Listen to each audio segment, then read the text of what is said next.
The whispers cut through the dusty air of Cottonwood Springs like knives as Temperance Pratt stood frozen at the altar, her beautiful white dress torn at the seam from ankle to thigh, exposing her underskirt for all to see. It was 1878 in the Montana Territory, and what should have been the happiest day of her 20-year-old life had just crumbled into a nightmare of cruel snickers and pointed fingers. "Look at that tattered rag," whispered Eleanor Livingston, the banker's wife, loud enough for the entire congregation to hear. "Barely fit to be worn by a dance hall girl, let alone a bride."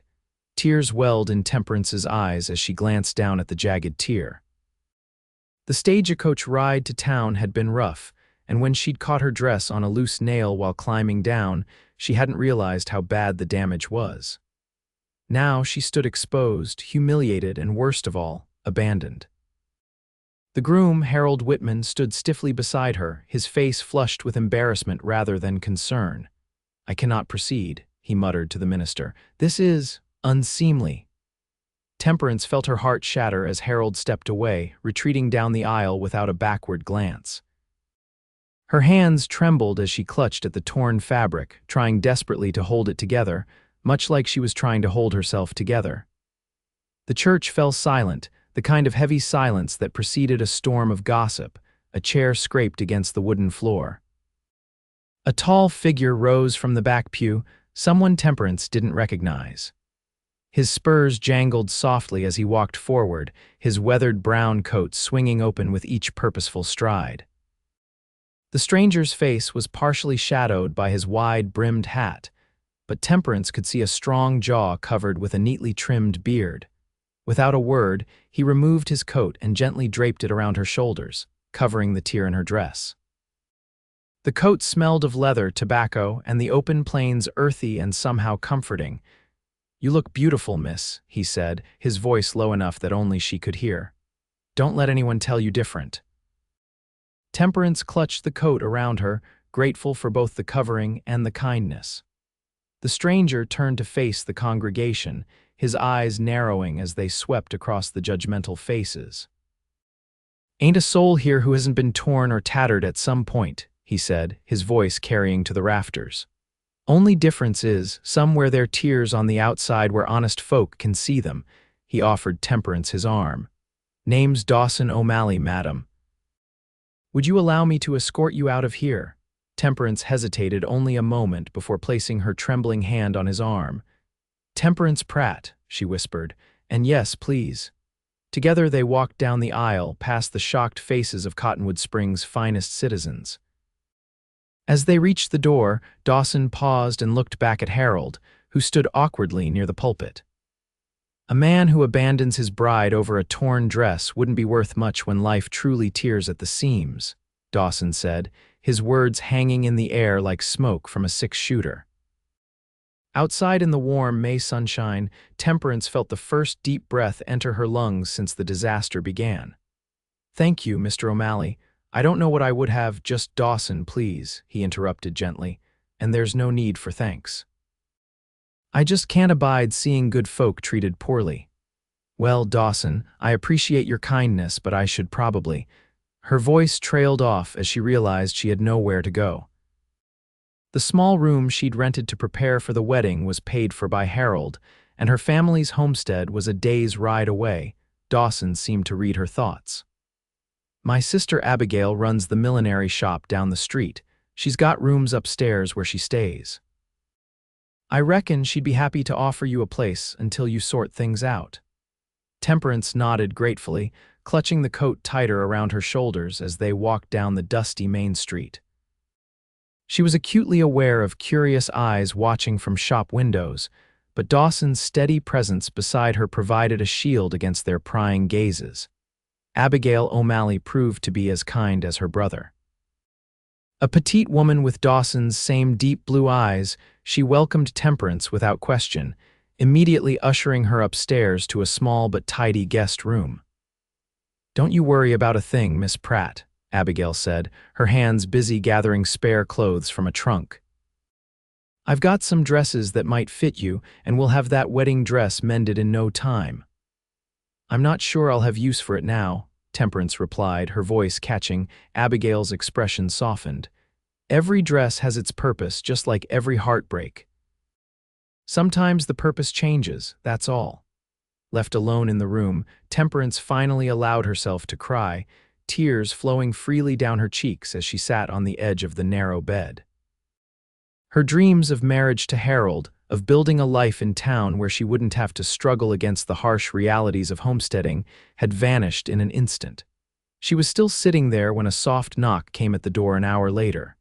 Wiping her eyes, she called out, "Yes." "It's Dawson, Miss Pratt.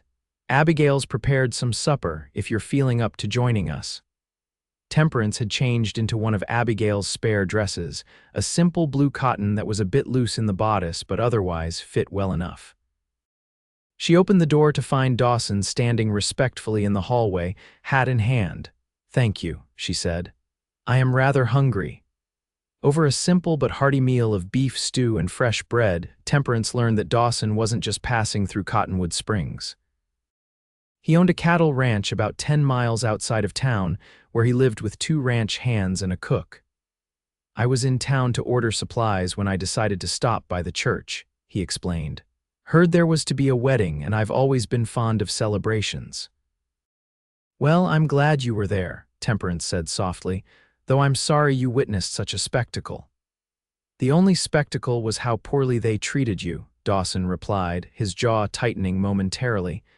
"If you don't mind me asking, how did you come to be engaged to Harold Whitman?" "He doesn't seem like a man worthy of someone like you," Temperance sighed, setting down her spoon. "My family homestead's about 30 miles east of here. Life has been difficult since my father passed last winter. Harold visited our farm to collect on a debt, and when he saw me, he seemed taken with me.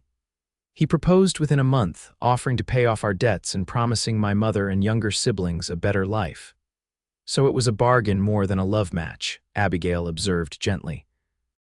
Temperance nodded, feeling a flush of shame. "I thought I could learn to love him in time. He seemed respectable and the prospect of life in town with real comforts." She trailed off, then squared her shoulders. "But clearly, I misjudged his character entirely."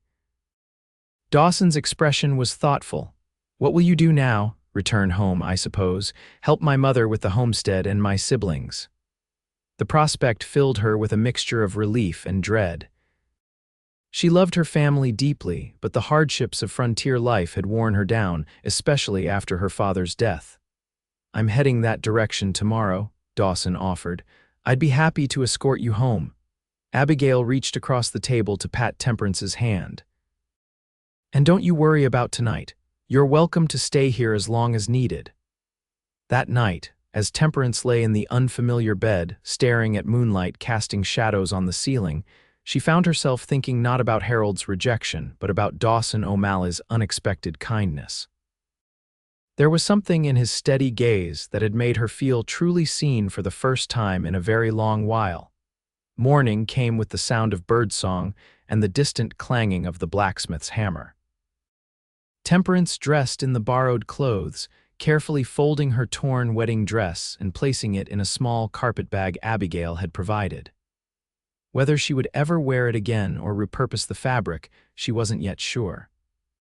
Dawson was waiting downstairs with 2 horses, his own sturdy chestnut gelding and a gentle-looking bay mare. "Hope you don't mind riding astride," he said.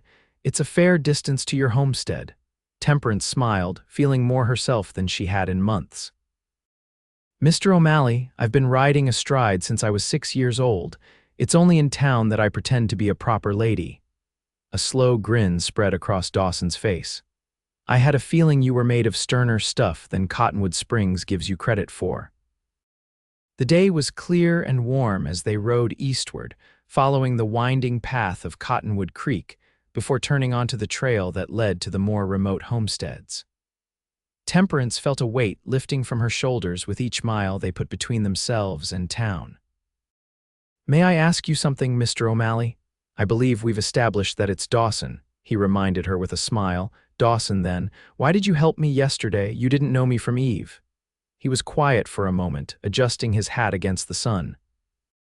"My mother taught me that character is revealed in how we treat folks when they are at their lowest. I didn't like what I saw in that church, not from your groom, not from those so-called respectable townsfolk. And what did you see in me? Temperance asked, surprised by her own boldness. Dawson turned to look at her, his eyes as clear and blue as the Montana sky, dignity, grace under fire, and a kind of strength that has nothing to do with whether your dress is torn or whole. Temperance felt her cheeks warm, and it wasn't from the sun. You don't know me well enough to see all that. Sometimes a person's true nature shines brightest in their darkest moment, he replied, like stars you can only see when night falls. They rode in companionable silence for a while, the rhythm of the horses' hooves a soothing counterpoint to Temperance's thoughts.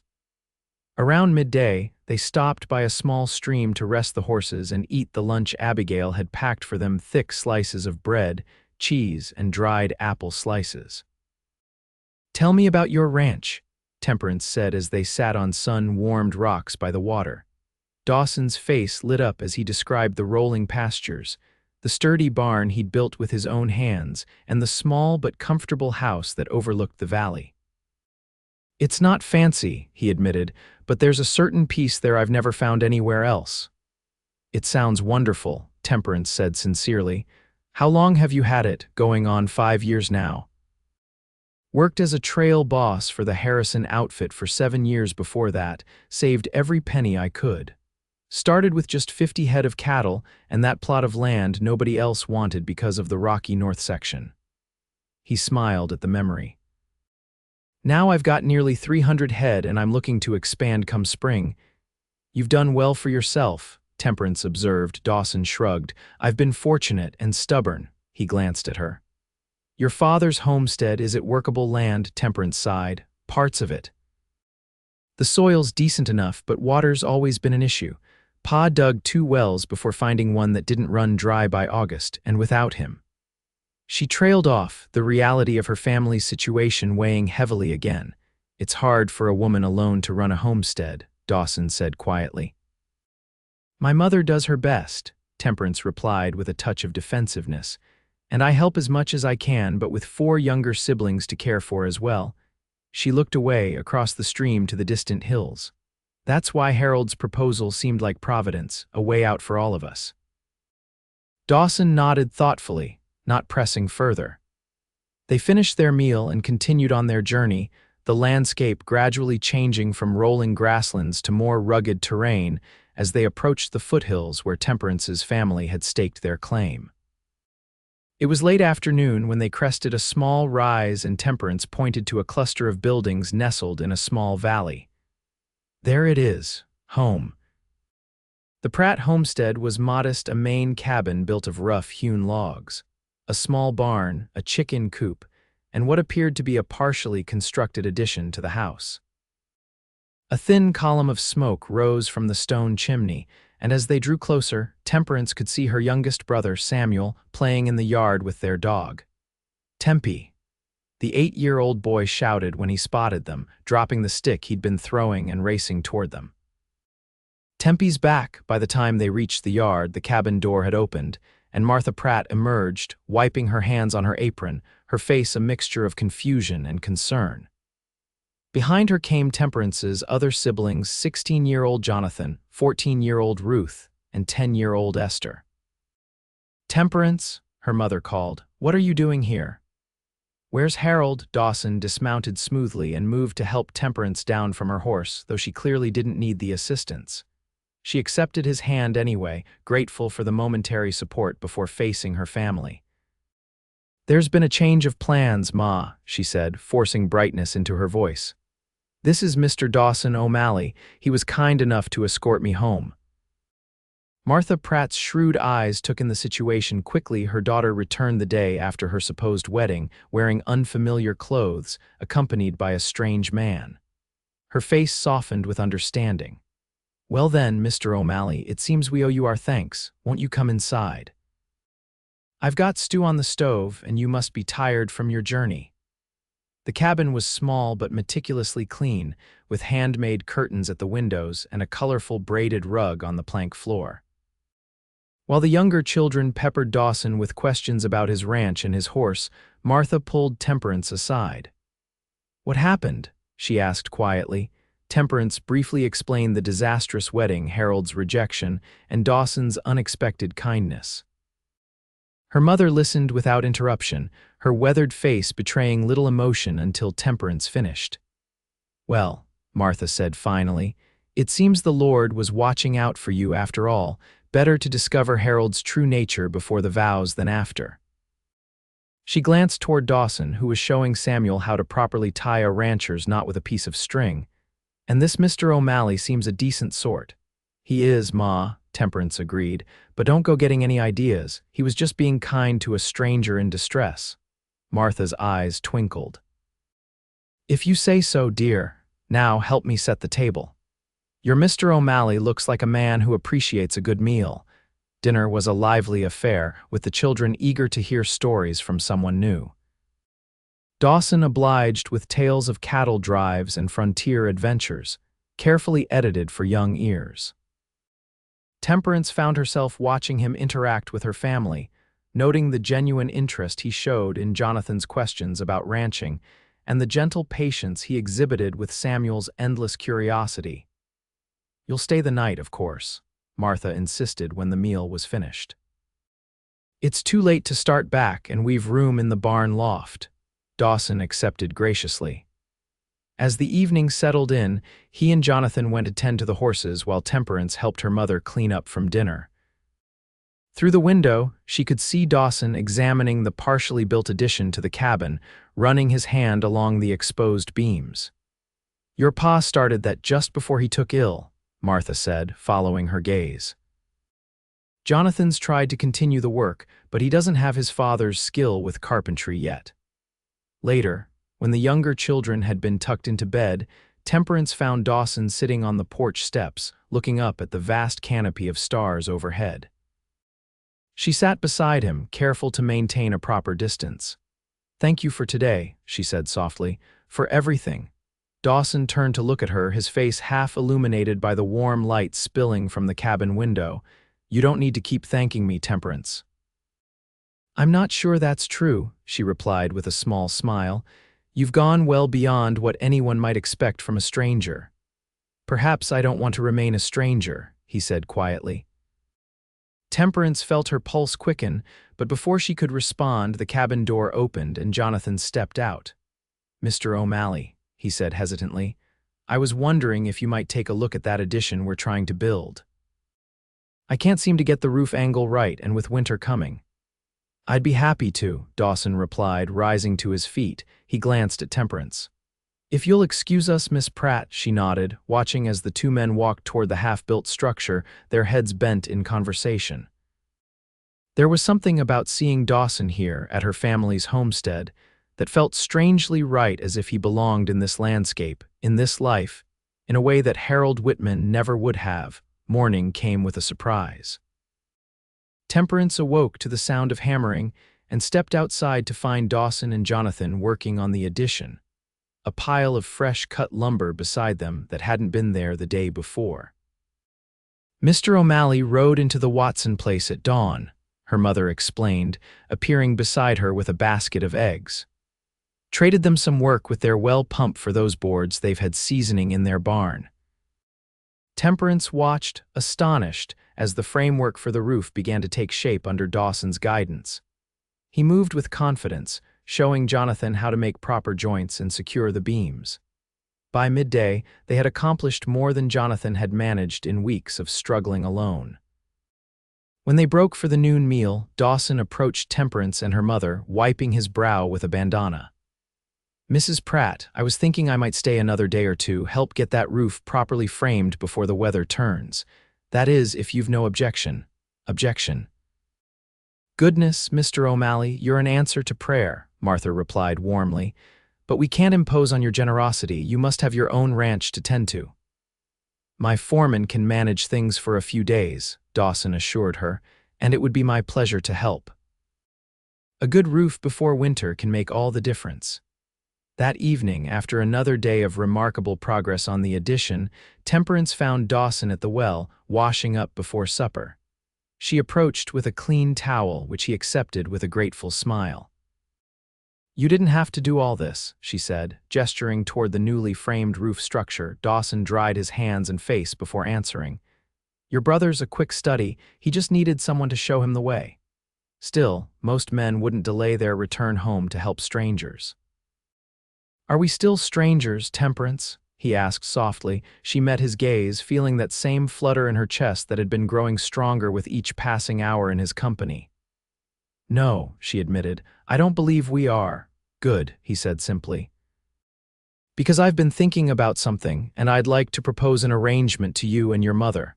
Temperance tensed. An arrangement, not like that, he said quickly, reading her expression. Nothing improper. It's just that I've got more land than I can work alone, and a house that's too big for just me. And you've got skill and family that need a more viable situation than this hardscrabble plot. What exactly are you suggesting, Mr. O'Malley? A partnership of sorts. Your family moves to my ranch. Your brother Jonathan's of an age to learn ranching proper, and I could use the help. Your mother's vegetable garden would do well in my south field, and there's a creek that never runs dry. The younger ones would be closer to the school in Cottonwood Springs. Temperance stared at him, speechless. And what would be your benefit in this arrangement? Dawson's eyes held her steadily. Company, help with the ranch, maybe in time something more if you were willing. He cleared his throat. But that would be entirely your decision, with no obligation tied to the arrangement. This is unexpected, Temperance managed. I know it is, he agreed, and I don't expect an answer now. Talk it over with your mother, think on it, I'll finish the roof regardless. True to his word, over the next 3 days, Dawson worked from sunrise to sunset, teaching Jonathan carpentry skills while completing the addition's roof.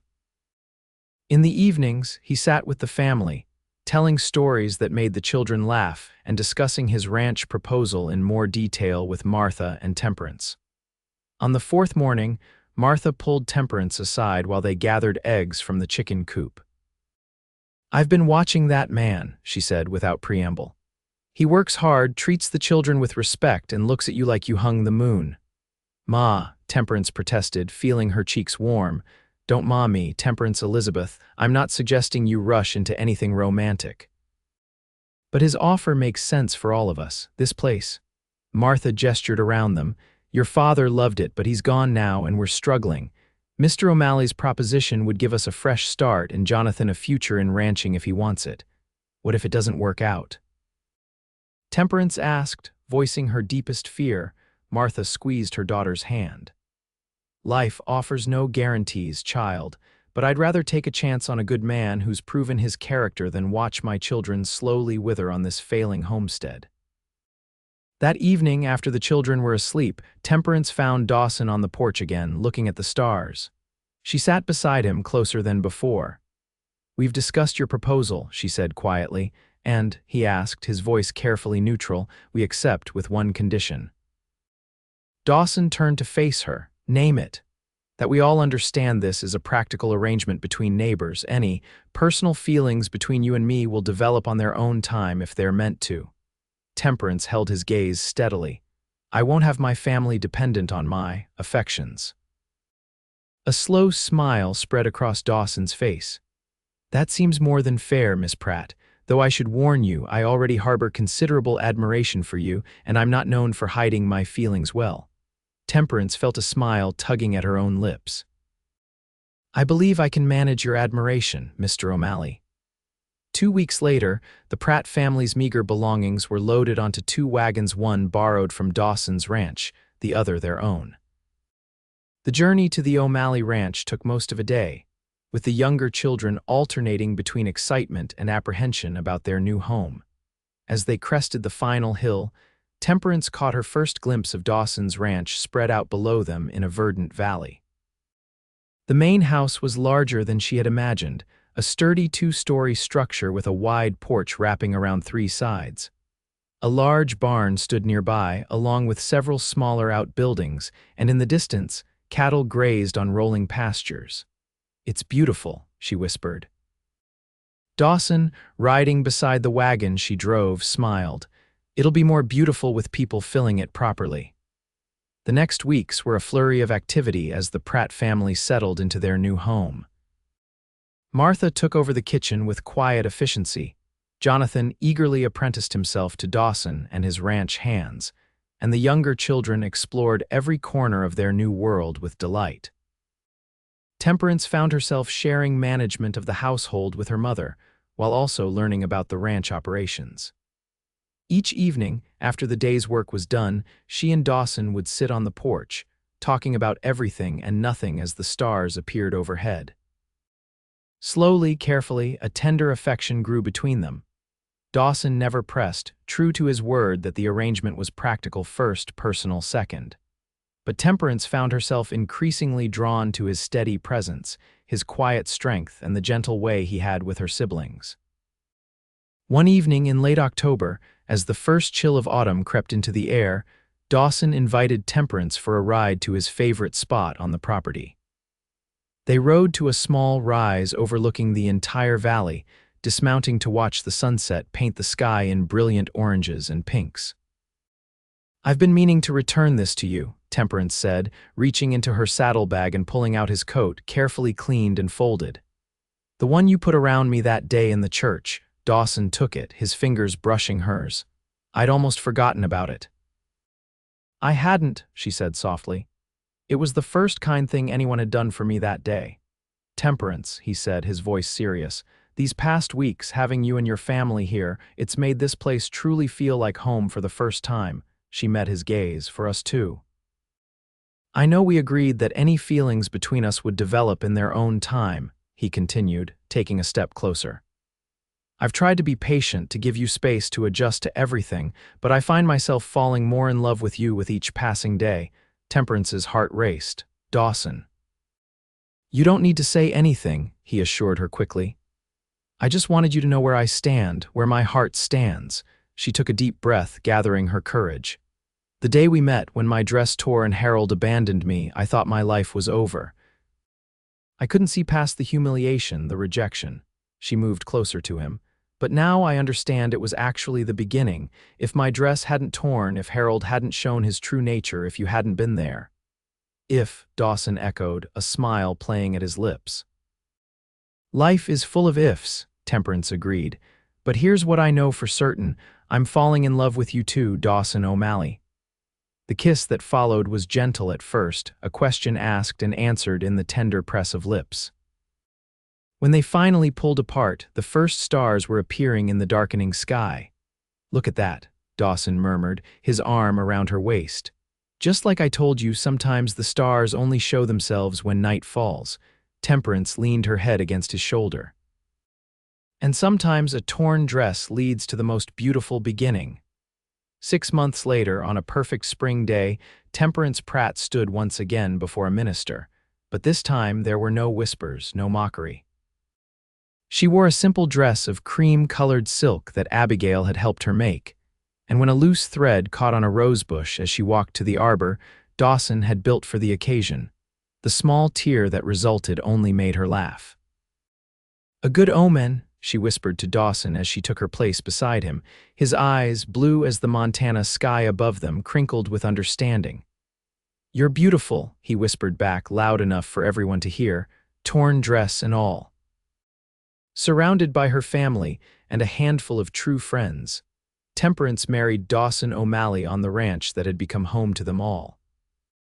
And when he wrapped his coat around her shoulders as the evening grew cool during their celebration, she was reminded once again how the worst day of her life had led her to the best.